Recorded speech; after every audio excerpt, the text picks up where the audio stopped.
Today, I wanted to talk a little bit about volunteering and some studies and some tests that have gone on with that. And the thing that really prompted this is researchers in really the Journal of Happiness Studies just completed this research and found that this is using British data, that volunteering is the equivalent of getting about $1,000 annual raise. And unlike previous studies on volunteering, which are very good, previous studies, however, were limited because they couldn't necessarily tease out causation there. They could say people who volunteer are happier, but they didn't know whether it was the volunteering that caused that or the happiness that caused the volunteering or some other third factor that came into it. This study, because it's longitudinal, it goes over 20 years, they were able to say, look at the baseline condition and say that these people became happier after they started volunteering. So not total causal proof, but much closer to that. So what can we encourage volunteering without hurting our donations, which is obviously a focus for a lot of us on this call. So is volunteering a complement to donating or a substitute for it? So a couple of schools of thought on this, and there are even research studies on both sides of this issue. On one side of it, you have this consistency mindset. People who volunteer have this idea that I'm going to be consistent, and when I do, I'm also going to donate, and that's the complementary type. On the flip side, there's this idea of moral licensing that you see across a lot of different realms. People say, I've done my work, I gave at the office, and therefore I don't need to also donate. I volunteered, I've done my time. So that moral licensing component could argue that they are substitutes. So how do you go in and measure it? And so the paper that you see there is over 20 years, they looked at the changes in tax law, because tax law changes whether if you were going strictly based on, I value my time at $37 per hour, $20 an hour, whatever that is.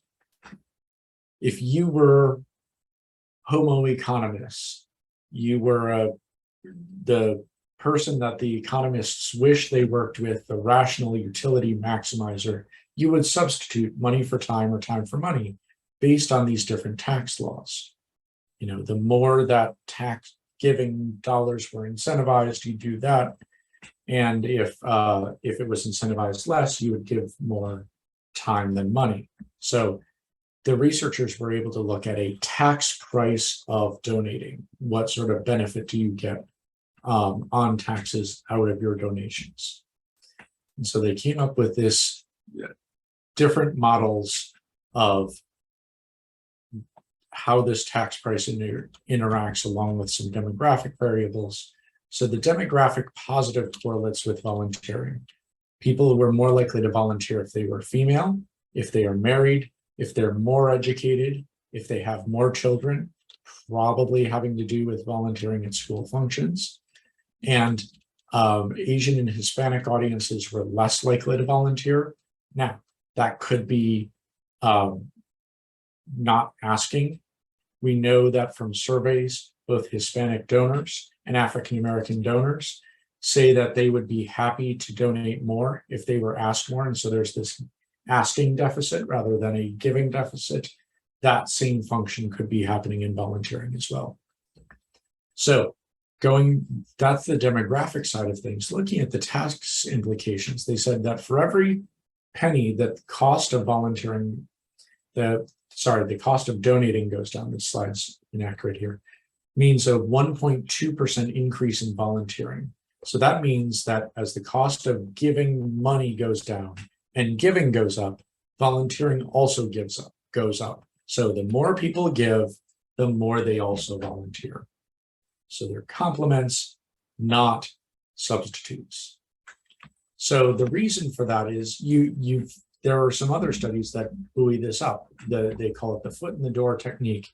We're asking someone to do something small, and the classic case from Cialdini author of Influence and one of the godfathers and godparents in this field, is they asked homeowners to put a small card in their window for safe driving, and then they had asked people to do an intentionally hideously large yard sign about safe driving. And the people who put up a small card window in their window and were asked to do so were far more likely to put up the yard sign. There's this idea of consistency, and it's a strong motivator. So if I volunteer for an organization, there's this tie to do that. So how do you create that crossover between volunteering and giving? And so one study indicated that you can remind people that they're good. You won't do it like the researchers did it. The researchers asked them to write about good things they've done, bad things they've done, and neutral things that they've done. And the idea was to prime them as thinking about themselves as a certain type of person. We do this a lot in our copy. We talk about our donors as generous. We talk about them as kind. We talk about them as proud Americans or animal lovers or whatever that is for our organization. We talk about them with the positive identities that we want them to have as a result of their giving. And not surprising, more people donated, and average gift went up when people thought about their good deeds in the past than bad or neutral things. Same thing for volunteering, they found. If you can remind people that you volunteered, that was a good thing, then they're going to be more likely to donate as a result of it. So helping trigger some of that consistency. Second technique is petitions. And this also goes to this type of consistency and moral balancing. So they had two different petitions: ban assault weapons, veto an assault weapon ban. So you have a gun rights, gun safety argument going here. After that petition, people got a donation ask. Half of them got a donation ask to a congruent charity. So if you were asked to sign a petition for vetoing an assault weapons ban, you got NRA. For ban assault weapons, you got the Brady campaign. Half of them got a donation ask for reading is fundamental. So if you signed the petition, if you said ban assault weapons, for example, you are more likely to donate to the congruent charity. So if you got ban assault weapons, you're more likely to donate to the Brady campaign than reading is fundamental, showing that consistency. If you didn't sign the petition, you believe in gun safety and you got a veto assault weapons ban petition, you said, I'm not signing that. You were more likely to donate to reading is fundamental afterwards, more likely than even the people who signed the petition. And so this is this idea of moral balancing. You didn't do one thing, and therefore you want to do something else. And so there's consistency plus moral balancing going on here. Third thing is in volunteering and the kind of slacktivism type of volunteering, it's interestingly important to get people to do that privately and not to advertise what they do. And so they gave folks a poppy. For those who don't know, poppy is a big symbol of veterans issues in the UK, especially. It comes from World War I and the In Flanders Fields poem. But poppy is kind of the symbolic equivalent here. And you do see Poppy Day activities for veterans organizations here in the United States, but not as prevalent as in the UK and throughout Europe. So 3 groups. Some people were given a poppy to wear in honor of veterans and were asked to put it on. Some people were given a poppy in an envelope in honor of veterans, and some people were given nothing. At the other end of the hall, they were asked to donate on behalf of veterans. Those who were asked to express private support, they got the poppy in the envelope, had a substantially higher average gift and giving rate than those who professed public support. They were wearing the poppy. For them, wearing the poppy was that could be perceived as that part of moral licensing. I have already done, I'm raising awareness right now.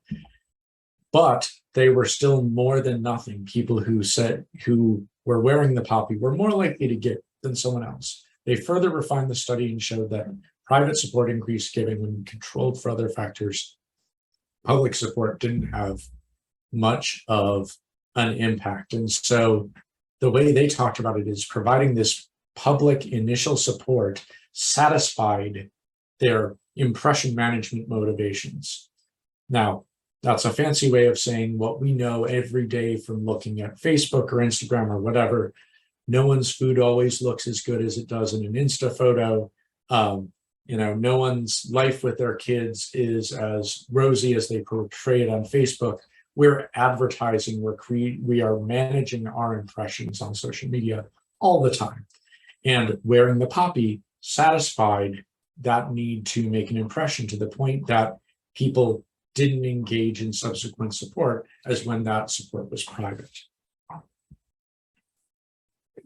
In fact, in social media in particular, publicity is the substitute for action. People looked at 3,500 pledges on social media platforms. Most of them were fulfilled.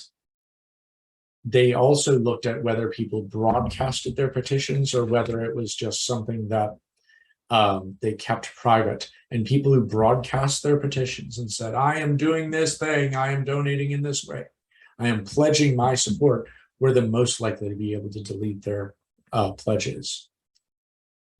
And so then there was a separate social media campaign where reached 6.4 million users, but only 30 donations. So as we've seen in a number of other places, Fora, like Facebook, probably better at top of the funnel activities than bottom of the funnel activities, but throw that in just sort of gratuitously. This is mostly about broadcasting your pledge as this way of, I've already satisfied the itch that I had. Then finally, looking at different appeals for different groups. You've probably heard this numerous times if you come to many of the tests of the month, but different people are different. People who, when you are doing an altruistic appeal, appealing to someone's better nature, that works better for gifts of time than money. And talking about the impact to you, donor identity, that sort of customization, that works better for time, for money than for time. So as you're doing different appeals, know that if you've acquired someone as a volunteer, you may have used altruistic language, maybe altering that language just a little bit now that you're trying to convert them to donations. And then, of course, the thing that I don't talk about because it's not technically a test, but this is always something that you can put into your modeling. You can take folks who are your volunteers, put them through your modeling system and say, hey, is this person donating to other charities? Are they philanthropic in other parts of their lives? And prioritize in the giving side of things, those for whom giving time and money is a priority versus those, and there are some who give time but not money. So any questions? I sort of flew through a lot of that. So give me a shout out if you have any questions on any of these studies or the idea of volunteering or how these might interact. And while you're typing furiously, a couple of PSAs. First, we always love to give topics for test of the month, questions that we can say, oh, we're responding to an actual demand rather than, hey, I just found this interesting this month. Those are always valuable, and we've done a couple of those that have been very well received. You know, how do we tackle inflation earlier in the year, which, knock on wood, is going to be, it looks like we are farther in the tunnel than we are out. So maybe we're past that halfway point on inflation, knock wood, spit through fingers, all of that.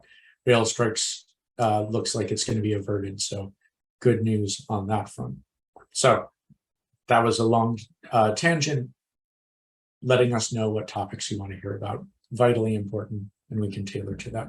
The second one is we love to have you present your tests. As you might have seen, there weren't a lot of studies in here that were like, oh my goodness, I can go out and test that in a mail package or a CTV spot or a digital ad right now. And those are the ones that I know a lot of folks come to this meeting for. So if you want to share that, to whether it has, you know, we went through the psychological analysis, forget all of that. We tested this versus that and that one, and now we're making extra money because of it, and we share it with the community. Those are really good things. So, not seeing any questions, feel free to reach out to me. My name is not Shannon McCracken, it's Nick Ellinger, and you can reach me at N Ellinger, that's NELLINGER, at We Are More, that's more with two O's.com. And all that remains is for me to thank you for your time today. Hope this was helpful. Give me a shout out if it was or if it wasn't, and we will retool from there. Thank you much and have a great day.